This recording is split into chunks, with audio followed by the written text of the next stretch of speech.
Miami, the leaders of Riviera Beach, Florida, looking weary, met quietly this week for an extraordinary vote to pay nearly $600,000 in ransom to hackers who paralyzed the city's computer systems.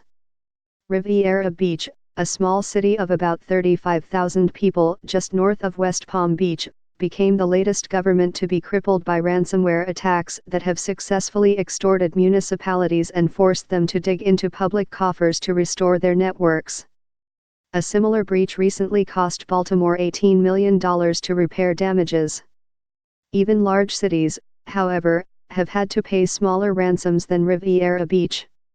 On Monday, the city council unanimously agreed to have its insurance carrier pay the hackers 65 Bitcoin, a hard-to-trace digital currency, amounting to about $592,000.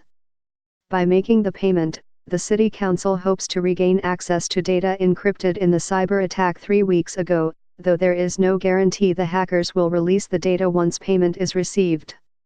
Rose Ann Brown, a city spokeswoman, said on Wednesday that Riviera Beach was working with law enforcement, which does not typically endorse making ransom payments, and with security consultants, who sometimes do as a way for their clients to recoup years of valuable information.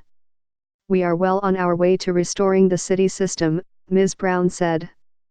The relatively large ransom demanded from Riviera Beach suggests hackers have become emboldened by their increasingly sophisticated ability to target government agencies, said Jason Rebholz, who tracks ransomware payments and has helped victims of similar attacks.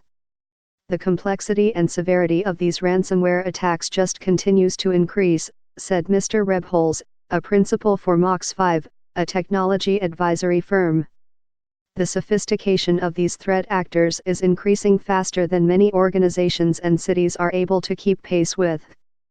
Ransomware attacks against governments and companies have become unnervingly common worldwide as hackers have learned that holding data hostage is an effective way to quickly extort money from public and private entities.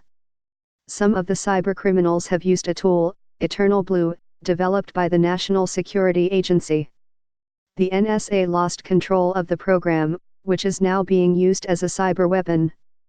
Even when they pay, victims find they cannot always recover all of their data, Mr. Rebholz said. And the costs to rebuild the system are usually far higher than the ransom itself. Atlanta estimated that recovering from a sustained attack that debilitated the city last year could cost $17 million. Chief information officers for local governments across the country said in a 2016 survey that more than a third of them were using outdated technology, making them more vulnerable to cyber attacks. Fewer than half had purchased cybersecurity insurance. The Riviera Beach attack began on May 29 after a police department employee opened an infected email attachment, the Palm Beach Post reported. Down went all of the city's online systems, including email and some phones, as well as water utility pump stations. Utility payments could not be accepted other than in person or by snail mail, and even then, only by check or cash. Anything that was done online, we did not have access to, Ms. Brown said. "We were able to make payroll and make vendor payments." On June 4, the city authorized spending more than $900,000 to buy new computer hardware. The purchases had been planned for next year but were moved up as a result of the attack, Ms. Brown said. About a third of the cost will be covered by insurance. By the time the city council met in a little-noticed special meeting on Monday night, its information technology staff had managed to restore the Riviera Beach website and create new email addresses for all employees.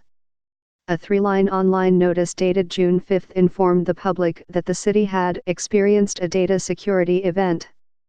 On Monday, Councilwoman Kashamba Miller Anderson, the chairwoman of the board, asked Justin Williams, the interim information technology manager, for something seemingly simple.